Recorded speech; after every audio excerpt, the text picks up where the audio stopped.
Good day everybody and welcome to Wine Exchange Asia. We're having a look today at the Penfolds Koonunga Hill series.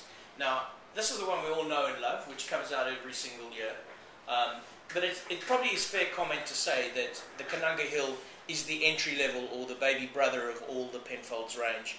I know that if you hang on to them for long enough, they actually become quite interesting as a vintage wine. But generally speaking, if you're buying it as commercial wine, in Singapore you're going to pay, well I paid yesterday, $31.78 for this.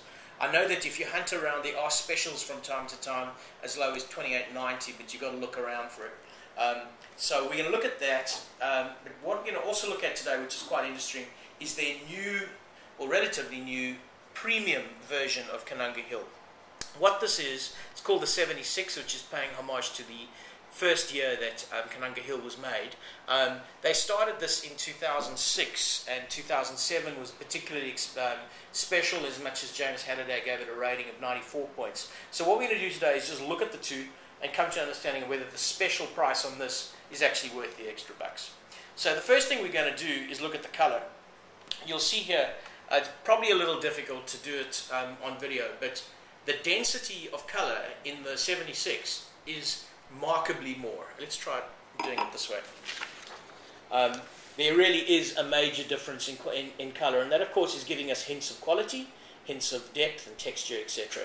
The next thing to evaluate is the legs on the wine, and there really isn't a hell of a lot to write home about in terms of the Koonunga, but if you look at the 76, it reminds me of a friend of mine who was talking last night about the Almaviva from Chile, and he was saying that it had the legs of a Russian pole vaulter, and I think that you can apply the same metaphor to what we're looking at here.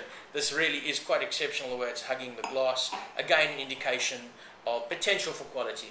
Do the bottom end one first, 31.78. Not much on the nose, but an okay nose. If you draw a parallel to what your 31.78 will buy you in a supermarket here in Singapore, the nose is looking fairly impressive.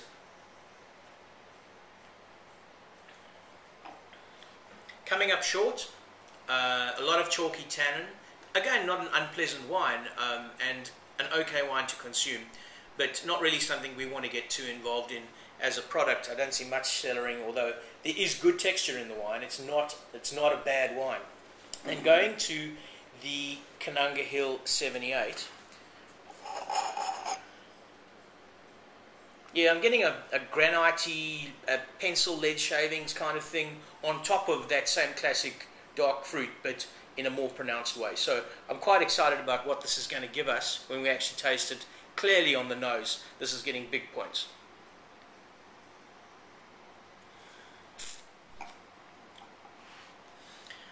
That's a very good wine. One of the winemakers that I like to read about a lot is a woman by the name of Heidi Barrett. She makes wine for a Cabernet specialist called Screaming Eagle in California.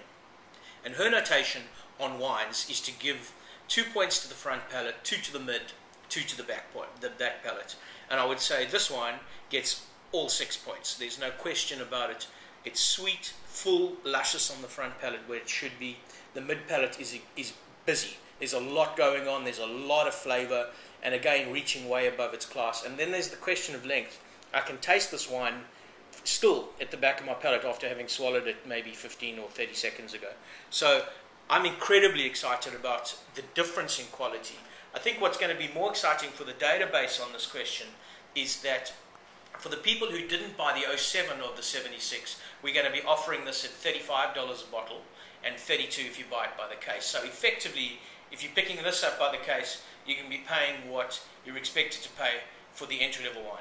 So I think this is an exceptionally good buy as an entry level. So at the end of the day, don't worry too much about what the wine critics say. If you like it, just drink it. Cheers.